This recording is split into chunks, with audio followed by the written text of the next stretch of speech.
मैं इस काम को तो कहीं से प्रशिक्षण लिया ना कहीं से सीखा नहीं, बट ये मुझे ही जानकारी था। मैं जब छोटा था 5 साल की उम्र से, तो हमारे गांव के जंगल से श्याम था, स्वर्गत जंगल श्याम।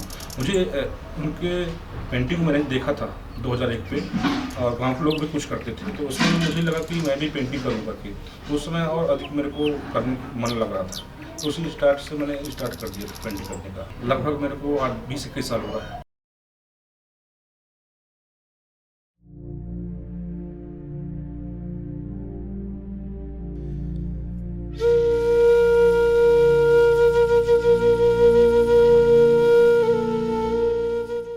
सर, मेरा नाम है निक्की सिंह गुरवेती। मैं रहने वाला पाटनगढ़ के हूँ। डिस्ट्रिक्ट डिंडोरी जिला पड़ता है, मध्य प्रदेश में।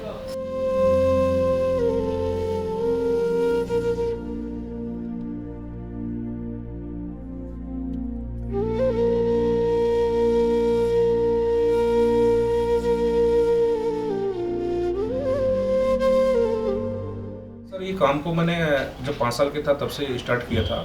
तो सारे मेरे पास काम ब्रश कलर इंक वगैरह नहीं होता था। तो मैं जब पहली क्लास पढ़ रहा था, फर्स्ट क्लास में, तो जो सल्यूट होता था चाक से मैंने स्टार्ट किया था। और घर की जो दीवारें होते थे उस दीवारों में मैंने पेंटिंग बनाना स्टार्ट किया था। रंग का चुनाव उस समय हमारे जब उस ज़माने में जो पेंटिंग जो आर्टिस्ट होते थे जगड़ श्याम, वो गांव में अधिकतर नेचुरल कलर से पेंटिंग करते थे।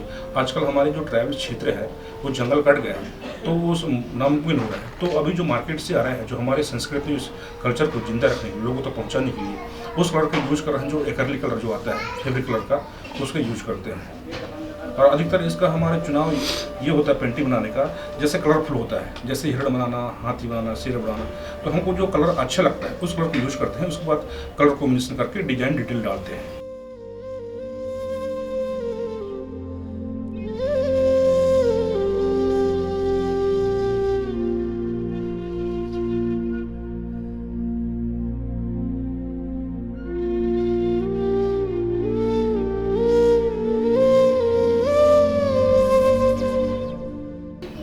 हमारे बच्चों को अभी मेरे 3 बच्ची हैं। उन बच्चे को अभी मैं सिखा रहा हूँ। जैसे मैं पेंटिंग करने बैठता हूँ तो वो भी पेंटिंग करना सीख रही है।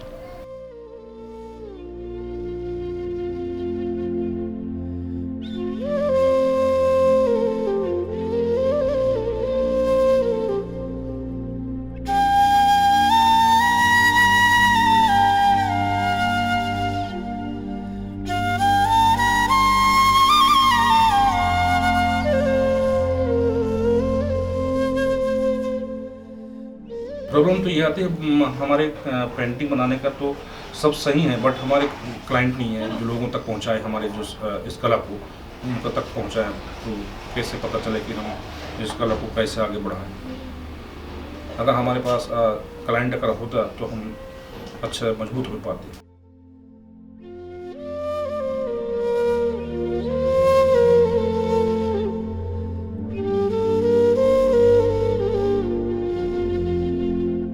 ये पीकॉक है।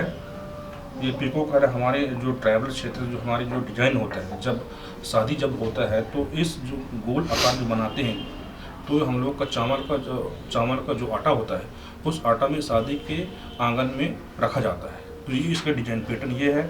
और ये पीकॉक है, इसका बच्चा है। तो हमारी गर्मी के समय में ऐसा समय आता है जब पीकॉक उसी टाइम मोर बच्चा पैदा होता है।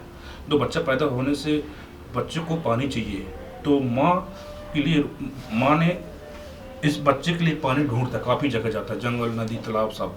तो सूख जाता है। बच्चे बार बार चिल्लाते हैं कि माँ हमको पानी चाहिए, पानी चाहिए, पानी नहीं मिल रहा है। 2-3 बार फिर जाता है जंगल, फिर वापस आता है, फिर आता है, फिर जाता है, फिर आता है। बच्चे 5 सेकंड अगर बच्चों को पानी नहीं मिलेगा तो ख़त्म हो जाएगा। तो क्या करता है, माँ ने काफ़ी जगह आता है, फिर वापस आ जाता है अपने घोंसले पे। तो उनके दर्द देखकर के माँ माँ होता है, तो बच्चे के लिए वो डांस करता है जंगल में। डांस करते करते थक जाता है। थक जाने से बेहोश होता है। बेहोश हो जाने के बाद जब रोने लगता है, उस रोने से आंसू आते, उस आंसू को अपने बच्चों को पिलाता है, जैसे ड्रॉप। तो उसी टाइम हमारे ट्राइबल आदिवासी लोग समझ जाते हैं कि ये पानी आने का संकेत बता रहा है। और 1 सप्ताह के बाद बारिश स्टार्ट हो जाता है। तो हम समझ जाते हैं कि बारिश होने वाला है, अपने कामों के लिए निकल पड़ते हैं।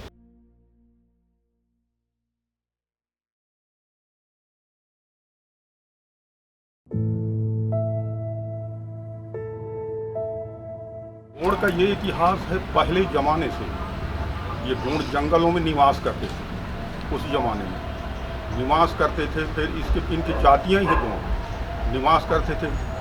उस समय जंगलों में भारी भारी जंगलें थे, तो वहाँ से फिर जैसे ठाकुर देव बाबा एकदम उत्पन्न होता है तो इन गौड़ जातियों को बताता है कि मैं कहाँ पर हूँ, मैं कौन हूँ, ये सब बताता है कौन ठाकुर देव बाबा।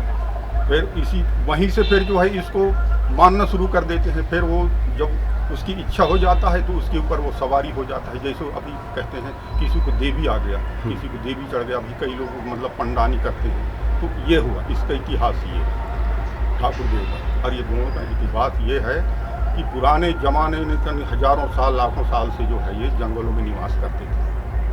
फिर इनके बाद में देवियों जितना मैं बताया हूँ देवी, इनकी फिर जहाँ जहाँ इनको मैंने पूजा गया, इनका प्रार्थना किया गया, फिर इन अपने रंग रूप बताए। जैसे कोई देवी है और छड़ीदार जैसे बाबा है तो इनका रूप एक सफ़ेद वस्त्र में रहता है। इसको गाँव के मतलब पूरब की ओर रखते हैं। और जैसे महरीली माता है तो उसको पश्चिम में रखते हैं। और जैसे ठाकुर देव बाबा है तो उसको उत्तर में रखते हैं। और दक्षिण में जो है तो ठाकुराइन माता को रखते हैं।